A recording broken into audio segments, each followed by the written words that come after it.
panel discussion, and so I am really pleased, and you guys are privileged to have a couple of people here to taking time out of what's going on just to be able to open up and share. So let me introduce our president, Dr. John Holmes, and also somebody that maybe a lot of you might not have gotten to know yet because he doesn't teach Old Testament survey, well, he does, but who I'm about to introduce doesn't. Mr. Bill Bauhard, who is our Chief Executive Officer. And so what I want to do to start off with, and yeah, they gave us an extra chair, but that'll work. Yeah, you can use whichever one you want. What I want to do is actually just kind of have you guys both just kind of make a quick introductory statement. And Bill, obviously, maybe tell us briefly, you know, your role as you stepped in as the CEO, and then obviously how you see God working and leading and vision, and then John, if you would do the same thing, and then we will ask some of the questions that got sent to us. So can we start with Bill? Thanks. First of all, I want to say thank you to all of you. Many of you are praying for me, and I certainly appreciate that. I was diagnosed with cancer about 4 weeks ago. So I'm going through treatment. That's why I have no hair. I didn't have much anyway, but what I did have is gone. Yeah, just a brief background. I started my career as a teacher. I taught for a few years, and then I ended up going into the corporate world and spent 26 years in corporations, 3 different companies. And during that period of time, I spent 12 years on the board at Grace University, so I really was connected with Grace quite some time back, and just really fell in love and was passionate about what goes on here and the faculty and the students, and so being on the board. And then I was off the board for about 10 months and actually worked here as an executive VP when Dr. Ekman was president to help some restructuring and that kind of thing. So that was a great time to kind of get in the day-to-day stuff of the school, so that was fantastic. I enjoyed that. And then about May of this past year, a couple of the board members contacted me and said, you know, I'd kind of lost a little bit of contact with the school. Always had connection with Chris and a few others, but said, you know, we would really like to see if you would be willing to come back and help the school. We've been challenged with some difficult times, and we know you're no longer working in the corporate world anymore. Maybe you could come in and help. So I prayed about it, and I was really seeking God's direction, and it was a tough thing for me. I kept telling God, no, I don't want to come here, because I know what I have to do. I would have to do. There's tons of work to be done, and I'm not a youngster anymore, so I kind of thought, well, maybe God is really telling me to come here. So after, I don't know, about a week and a half or 2 weeks, I finally told the board, yeah, I'd be happy to come in. So I actually started on June 7th, so I've been here a little over 4 months. Interestingly, my first week was the 7th. It was, I think, a Tuesday maybe or Monday. That Friday we had a board meeting, so it was my first board meeting, so I had a lot of time to get prepared, and I had to present a budget for this school year. So since then, we'll get into it a little bit later, but since then I've been working hard with a lot of the different things going on to try to stabilize the school and restore it back to what Grace University should be and can be.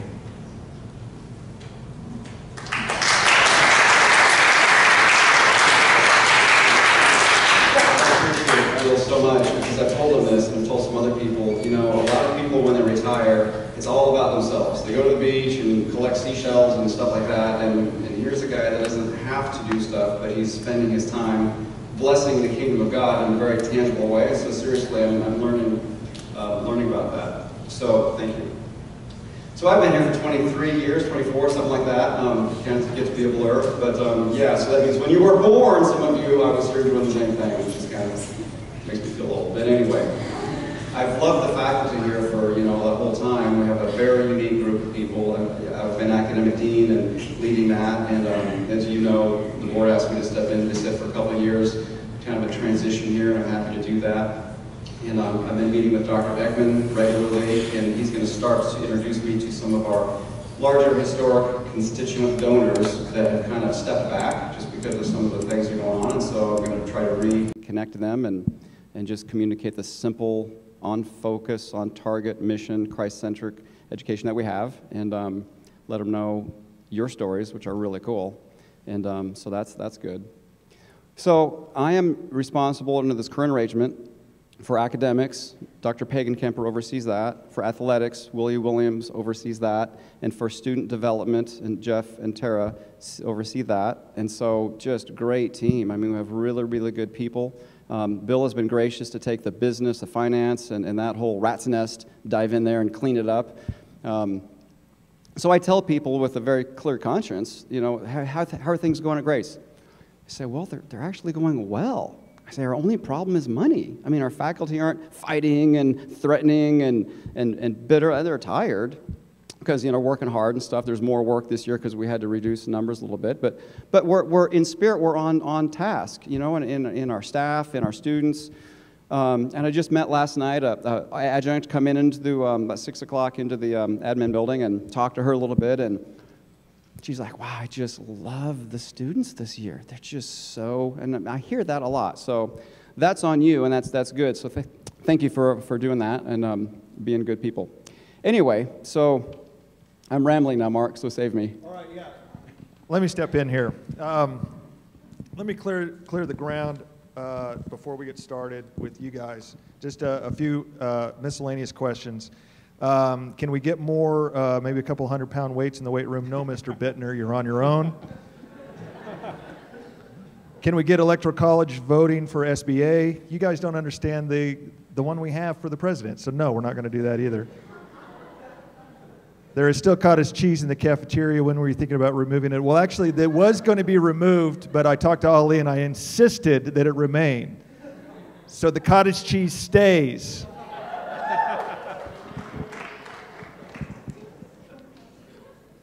All right. I want to maybe have both of you respond to kind of these two questions in combination. What's your biggest dream for the school in the next 5 years? But then what plans does Grace have to recover from the recent financial troubles? So, I mean, those two things kind of fit together, at least it seems to me a little bit. So let's start there. Well, that's a great question, and I just might back up just a bit. I was chief financial officer in a couple of companies for the last 15 years before I came here, so I was involved in a lot of strategic planning and financial activity and that kind of thing. So that's why I'm doing what I'm doing, what John alluded to in his comments. Dream for the next 5 years, probably first of all, I won't be here in 5 years, but I've got this great dream about Grace University, and it's pretty exciting to think about the possibilities of this university. First of all, you all are so important. I mean, that's why we're here. It's because of you students. I mean, I think about you a lot because there's this conflict that constantly goes on. It's like I'm fighting in a three-legged stool. And I've got the financial challenges that I'm trying to address. Students who are such an integral and key part, and then my health. So I'm constantly fighting this three-legged stool. But as I dream about the school, I think God can do some wonderful things. First of all, the school's almost 75 years old, and I think 75 years is still ahead in a new way. And I could see enrollment in the undergraduate world in the next 5 years doubling under the right circumstances. Right now, we need to change some of those situations so that it could happen. And if I really dreamed, here's a real dream that I have. First of all, think about the city of Omaha. There's a lot of revitalization in the urban area that's taken place from about 35th and Farnham to Leavenworth to downtown, and that's all happening. So what it's doing is it's making this particular area more valuable. Now, does that mean that Grace should always stay in this particular area? I don't know. My dream would be that we would have a different campus that would be a true student-oriented campus that would just be phenomenal, filled with energy of 500, 600, 700 students, buildings that are not crumbling, infrastructure that is one that's, you know, you have pride about it. And then we would have some programs that would be expanded from where we are today. So I could see a phenomenal school 5 years from now, maybe in a different location, with great facilities available, opportunities for additional programs for students to come and learn in other specialty areas. I think it would be phenomenal. So that would be a dream I would have, and you know, God may lead us there. We'll have to see, but I think it would be just special. Now, your other part of that question, Mark, was financial. Well, let me, as I just mentioned, the value of the land that we have here is increasing all the time. And you know, there's a for sale sign down here for some property sales.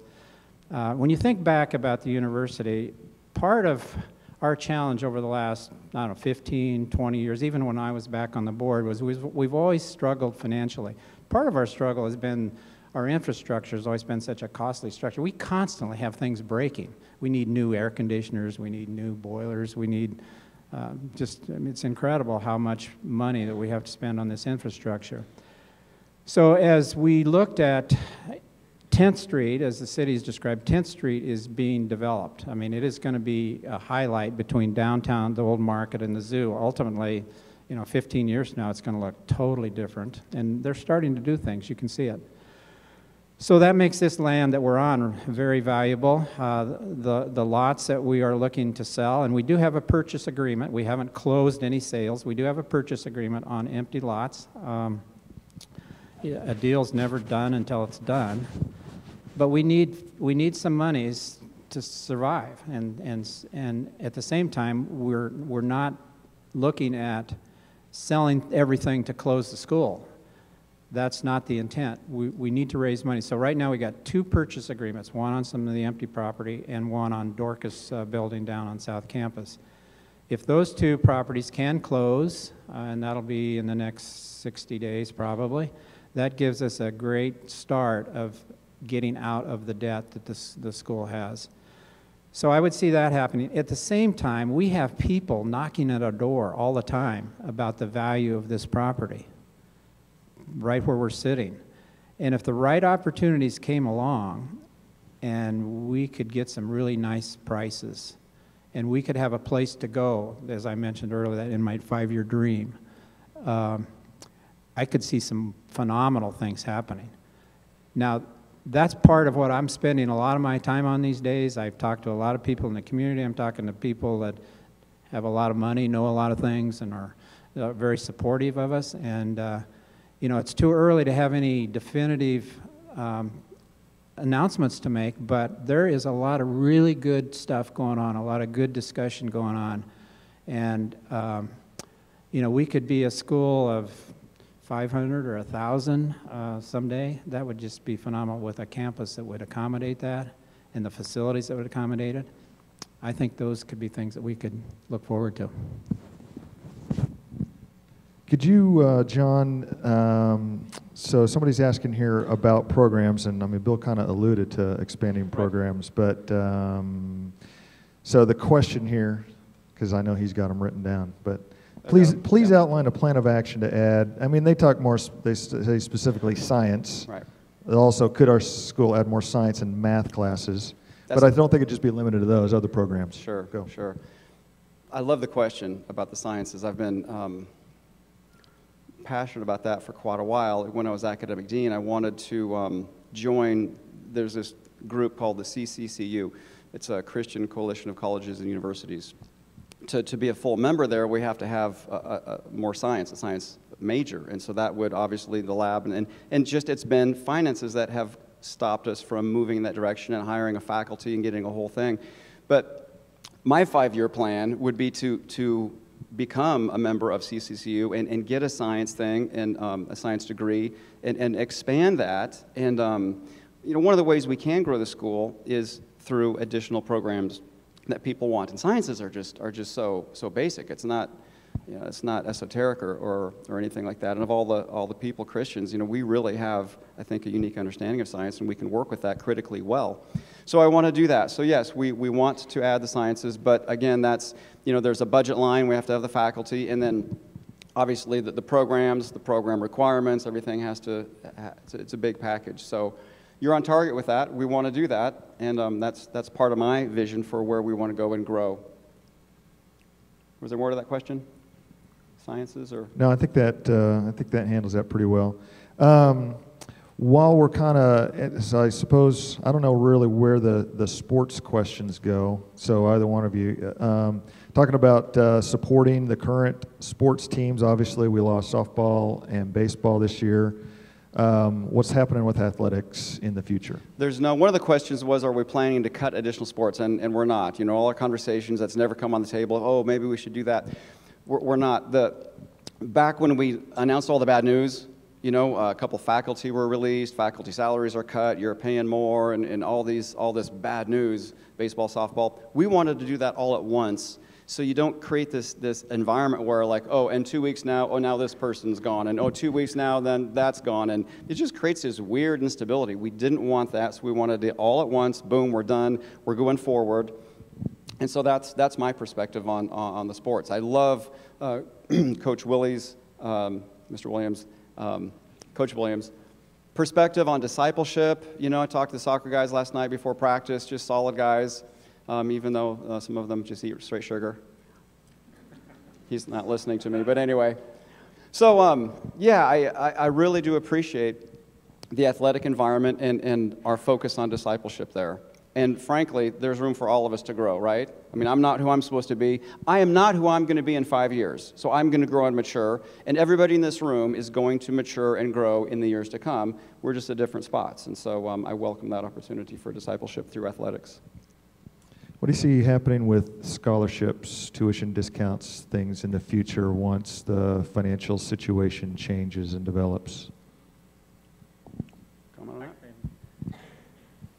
With respect to scholarships, obviously we like scholarships, you like scholarships. We definitely have some policies that we will continue to adhere to on scholarships. And I think the financial, I think there is always a thought, can we go back to something that was in the past? And I don't think that'll happen. I think what we need to do is continue to look at the scholarship program, look at the discounting we have, and we constantly are evaluating that. And so I'd say going forward, we hope that we can be strong in those areas. We hope that, you know, wouldn't it be wonderful if we had a huge endowment at this university that could fund scholarships? I mean, that would be phenomenal. I think of some institutions that have, you know, multi-million-dollar endowments that they can actually use their earnings off of that for scholarships.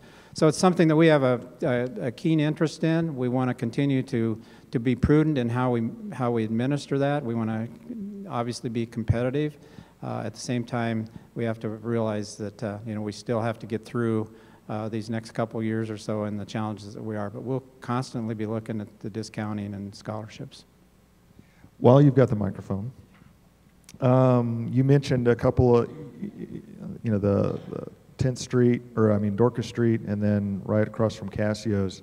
Could you talk maybe a little bit about some of the other properties that at least are listed?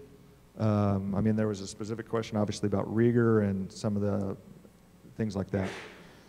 Well, with respect to listing, the only for sale signs or property are the empty spaces right now. Now, if we sell Rieger and we sell up by the machine maintenance area and over, we were not on the side here of the chapel.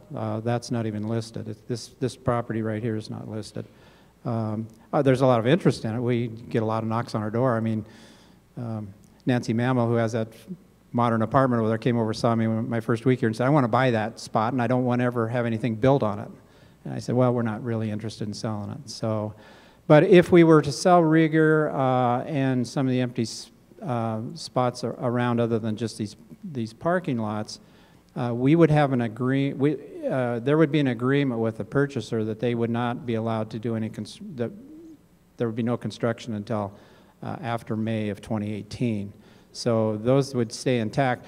What that does is it'll give us time to really assess the bigger picture of where we go then, because as we constantly get knocks on the door about this particular parcel, the administration, that particular parcel, as we look at those whole things and as we look at opportunities that we possibly could relocate somewhere, we have to take in all those things into consideration. So there's a whole lot of moving parts, and right now I'm in a lot of discussions. There's nothing that's definitive on any of those yet, but I just want you to know that there is a discussion for how can we best have a campus that will facilitate the kind of school we want to be in the next 5 years. And so my dream is what I told you, and the dream I have of doubling the size of the school we have, I don't think it would make sense to have it here. I don't think it would work well here. So ultimately, I think we do need to look hard at how we might locate to some other spot. But for the next 2 years, I don't see anything changing in that regard. And so that would probably apply then to parking, you know, those spaces, that sort of the parking agreement continues to be intact for at least those two years. There would be no change in that. Okay. The only thing that possibly could happen before the 2 years would be the lower half of the parking lot from the KGBI building down to 10th Street. There could be activity there sooner, but beyond that, I wouldn't see anything before then. Parking, just kind of wondering, I'm wandering past here. John, do you want to comment on the grading scale? Sure. I want to dovetail on this, then I'll get to the grading scale. Okay. Just if you've had a class with me now and then, I'll just comment on how, as a believer before Jesus, my responsibility is to say to him yes to whatever he has for me individually, right? Maybe something I'm not excited about, but I want to say yes to whatever he has. And so institutionally, we want to go before God and go, what do you have for us? And change is always hard, and oh, but, and oh, you know, so just going to try to just say yes to what he has for us, and we're open to what he has for us. And right now, he hasn't told us exactly what's going to happen to us in 5 years, so we're just seeking to lead, follow him as he leads, and so that's exciting for me. You know, that's my heart there. So the grading scale. Our grading scale is very similar to other colleges. If you come from high school, high schools have a different grading scale, and so you don't want to compare high school to college. But other colleges do have some similar to ours, and other colleges have different. There's no national scale for a grading scale in college, okay? Our average GPA here last year, 15-16, was 3.3, which is pretty good, you know what I mean, for an average school-wide. But I think the thing to remember, an A is excellent, a B is good, a C is acceptable. So whatever the numbers are, I mean, this work is excellent. Okay, maybe an A is 98 to 100. Well, that's excellent, you're getting an A. Or maybe it's 80 to 100, you're still getting an A, because that's excellent. So it's not always about the numbers. I know that the GPAs are calculated that way, but bottom line is other colleges do have grading scales similar to ours. It's different from high school, and I won't read what the registrar said about when I passed this comment to him, but it was something about, like, if you want a better grade, work harder, or something like that. I'm just paraphrasing, of course. You want to talk a little bit about who you work with the board? Yeah, the board. That was on there also. The board, I was trying to find the list. It's on our webpage. If you go down About Us, Who We Are, there's a place where at the very bottom it says our Board of Trustees, and it lists them pictures and stuff like that. These are some former graduates of Grace and some business people in the community that are very excited about Christian education, impacting the culture for the kingdom. And so, you know, Tom and Monica Morrison, you know, Kurt Hofer, I'm thinking of some others. But anyway, they're just business people that guide the policy of the university. So they're the ones that are also looking very hard at what's the best for the university. How can we best fulfill our mission? And so they get together, and Carlin Cheddar, the Cheddar building, there's a connection there, okay?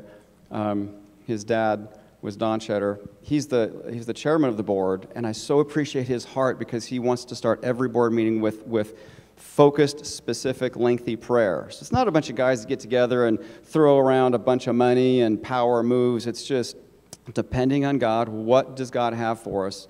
And so I appreciate that about the leader of the board. Do you have any comments about the board? Yeah, I might just make a comment. We just added 2 new board members. Some of you may know John Hundahl. He used to work here, some at least faculty, and some of you. He just joined the board at the last meeting. And then Joel Jensen joined the board. He works at First National Bank. Joel's dad was a state senator for a number of years and was on the board for a long, long time and made significant impact on the school at that time. Doug Troop is also on the board. He was part of the foundation for some time. I will say that one thing Carlin would like to do, and I think the board as well, would like to have a little more diversity on the board.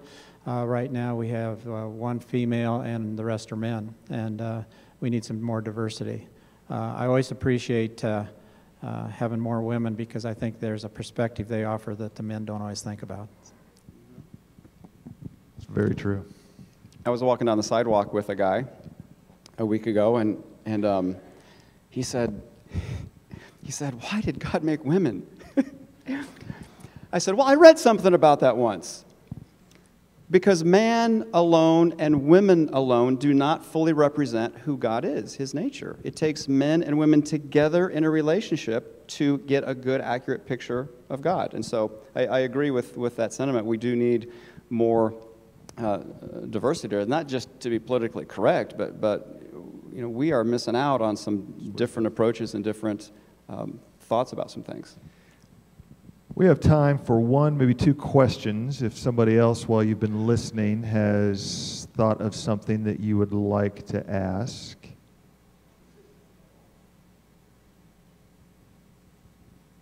Or if not,